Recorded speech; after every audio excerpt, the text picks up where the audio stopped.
अयोध्या प्रसाद अचल जो गणतंत्र की बुक है और पेपर ये होता है, एक ही होता है लेकिन इसका पार्ट ए होता है पेपर का। तो उसमें चैप्टर नंबर 10 जो है दूसरी विष और गर्भ विष, उसकी बात करते हैं। तो सबसे पहले हम लोग देख लेंगे दूसरी विष क्या होता है। तो दूसरी विष को बोलते हैं स्लो एक्टिंग या पोलिटिंग पॉइजन। इसका परिचय देख लेते हैं। परिचय में दो परिभाषाएं टाइप की बताई गई हैं और दोनों में आप एक ध्यान रखेंगे। तो देखिए वहाँ पे लिखा है कि अस्थावर जांगम और कृत्रिम, जबकि मैंने ये अस्थावर और जांगम और कृत्रिम हो तो मैंने दोनों शॉर्ट कर दिया जिससे आपको याद करने में समझने में दिक्कत ना हो। तो ऐसे आप याद करेंगे कृत्रिम और अकृत्रिम विष जो होता है उस पर जब कोई विष घन औषधियों का प्रभाव होगा। अब देखो विष पर कोई प्रभाव होगा तो उसका वीर क्या होगा, कम हो जाएगा ना, हतवीर हो जाएगा। या फिर जन्म से ही हुआ अल्प गुण वाला था, विष के गुण कितने होते 10, तो 10 से गुण ना हो, कम कुछ हो। या फिर उसका वीर हतवीर हो गया हो या अल्पवीर हो गया हो या बहुत पुराना हो गया हो। ये सारी कंडीशन अगर होती हैं तो ये क्या होता है, दूसरी विष होता है। या फिर देखो दूसरी कंडीशन उसमें लिखी हुई थी कि जब वो कोई भौतिक या परिस्थितिक शक्तियों के कारण जो विष होता है वो हतवीर हो जाता है। मतलब किसी भी कारण से, किसी भी शक्तियों के कारण, चाहे परिस्थितिक हो चाहे भौतिक हो, वीर उसका हत हो जाता है। तो शरीर में क्या करता है, जब वीर कम हो गया तो शरीर में जाकर पड़ा रहेगा। और जब पड़ा रहेगा तो बहुत दिन तक पड़ा रहेगा, बहुत कालांतर मतलब बहुत समय बीतने के बाद वो क्या हो जाएगा, जीर्ण हो जाएगा। या फिर उसे कोई अन्य सहयोगी कारक मिल जाएगा। और जब कोई कारक मिल जाएगा तो जीर्ण हो जाएगा तो क्या हो जाएगा, उद्दीप्त हो जाएगा। जब उद्दीप्त होगा तो धातुओं को दूषित करेगा, रसरक्ताद धातुओं को दूषित करेगा। और जिस धातु को दूषित करेगा, जिस धातु में जाके स्थित होगा उस प्रकार के रोग तो भांति भांति रोग उत्पन्न करेगा। और इससे क्या होगा, तो प्राणों का हरण होगा। इसी को बोलते हैं दूसरी विष। तो आप बुक में तो पढ़ लेंगे अयोध्या प्रसाद अचल में, बस ऐसे करके नोट्स बना लेंगे तो आपको बार बार वो बुक नहीं पढ़नी पड़ेगी।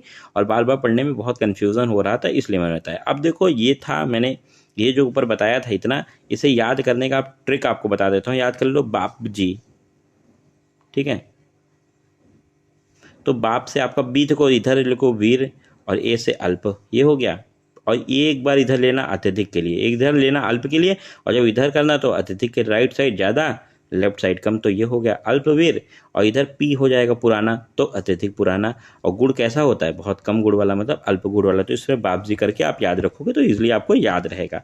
अब देखो इसकी निरुक्ति की बात करते हैं। तो दूसरी विष जो होता है वो दूस धातु में ऋच या इन प्रत्यय लगाने से बना है, ठीक है।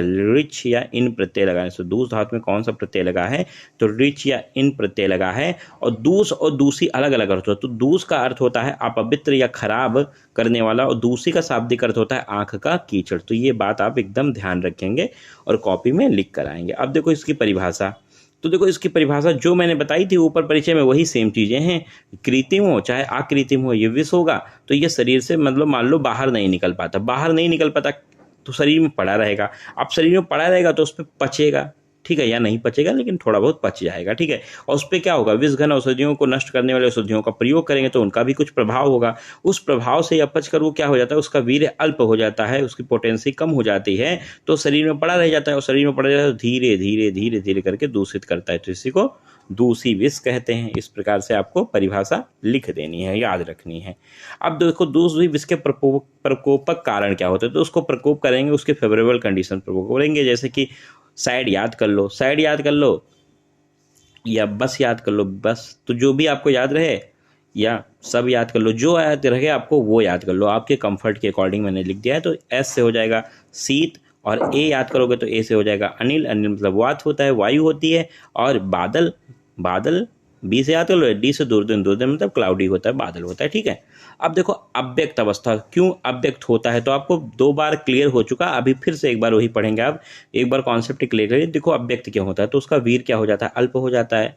वीर क्यों अल्प होता है ये आपको बहुत अच्छे से बताया है 2 बार। तो प्राणी में जो वीर कम होगा तो प्राणी को मार पाएगा, जल्दी से नहीं मार पाएगा, शीघ्र नहीं मारता है। अब जब नहीं मारेगा, पड़ा रहेगा तो वहाँ पे कफ होगा, कफ द्वारा वो आवृत हो जाएगा, मतलब उसको एक कफ की कवरिंग मिल जाएगी। जब कवरिंग मिल जाएगी तो आराम से वर्षों वर्षों तक पड़ा रहेगा। और वर्षों तक पड़ा रहेगा तो इसके कुछ लक्षण जो होंगे शीघ्र व्याप्त नहीं होते हैं, बहुत कालांतर में व्याप्त होते हैं, ठीक है।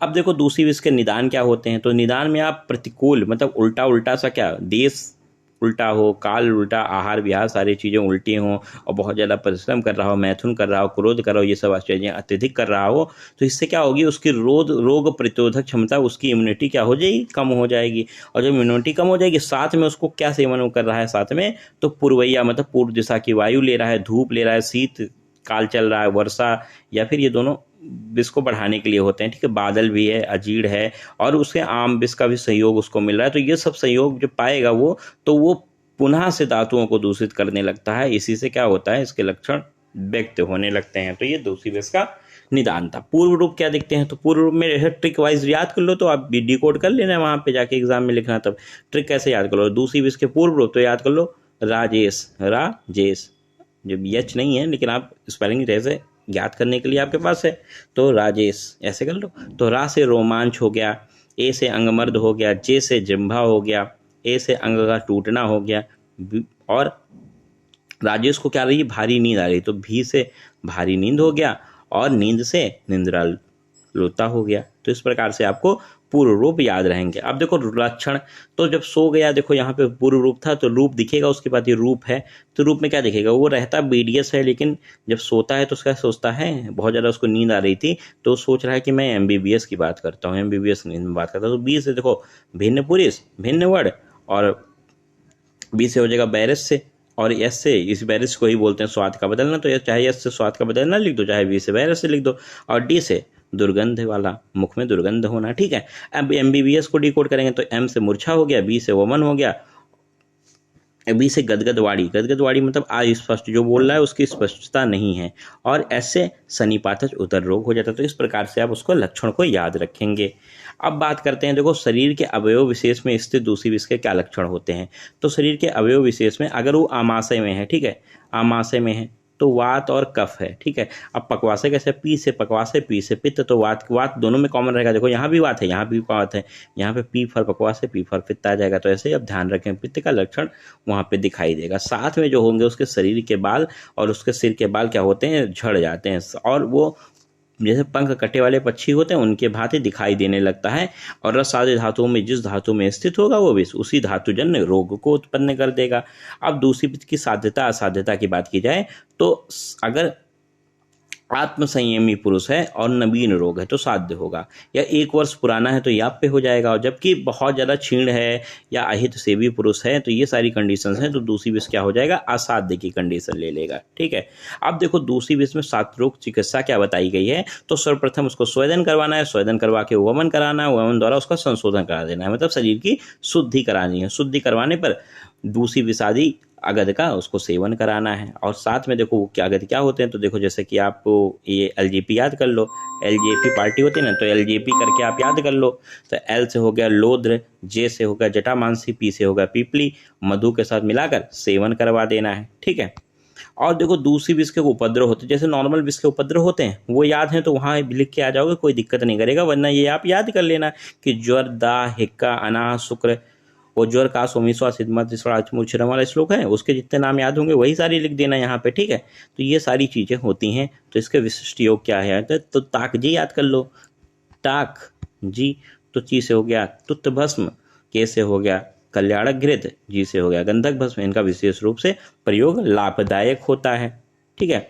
अब देखो इसमें विरेचन कैसे करवाया जाएगा, तो देखो विरेचन में सीधी सी बात है, 1-2 पॉइंट को आपको ध्यान देना है, खाली वो पॉइंट कैसे आपको ध्यान देने हैं, तो यहाँ आपको ये देखना है खाली कि जो उसका कोष्ठ शोधन करना है विरेचन में, तो सबसे पहले तुत्त भस्म का 375 ग्राम से 375 mg से 750 mg का प्रयोग करेंगे, रोटी में लपेट के खिला देंगे, या फिर जो लिट्टी बाटी होती है उसके बाटी में भरकर उसको निगलवा देंगे।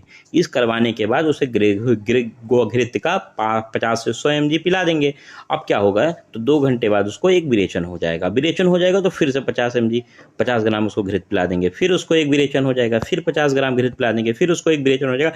ऐसा कंटिन्यू तब तक करेंगे जब तक सिर्फ और सिर्फ पिया हुआ घृत मात्र ना आ जाए। जब आने लगे तो ये समझ लेंगे कि अधिक से अधिक कितनी बार करवाना है, तो 10 से 12 बार ऐसा करवाना है। और ऐसे करवाने से क्या होगा, जब उसका उदर हो जाएगा साफ हो जाएगा, तो उसके विकार भी साफ हो जाएंगे, उसकी बेचैनी भी दूर हो जाएगी, और उसको भूख लगने पर हम सिर्फ और सिर्फ उसको मूंग की खिचड़ी ही खिलाते हैं। ये आप ध्यान रखें। अब देखो रासायन प्रयोग में तो इसके उपरांत लगभग में 2 महीने तक उसे गंधक रासायन 1 ग्राम देते रहना है, और किसके साथ, समभाग मिश्री के साथ मिलाकर सुबह और शाम दूध के साथ देना है। ठीक है। कल्याणक गिरी 10 से 20 ग्राम दिन में 2 बार उसको चटाएंगे, और दूसरी विष के संपूर्ण विकार शांत हो जाएंगे, और शरीर उसका निर्मल और मन शांत हो जाएगा। ये सारी कंडीशन उसके अंदर देखने को मिलेंगे। अगर जीर्ण विष का प्रकोप हुआ है कोई, तो निम्न औषधियों द्वारा सफलतापूर्वक प्रयोग किया जाता है। वो क्या होता है, एसएसवी आप याद कर लो, एसएसवी से आप डिकोड कर लेना। तो एस से स्वर्ण भस्म हो गया, एस से स्वर्ण माच्छिक भस्म हो गया, ठीक है, और पी से आपका हो गया पन्ना भस्म, परवाल पिष्टि, पुखराज भस्म, परवाल पंचामित्र। तो इस प्रकार से ये कंप्लीट हो जाता है आपका दूसरी विष। अब बात करेंगे हम लोग इसके बाद गर्भ विष की।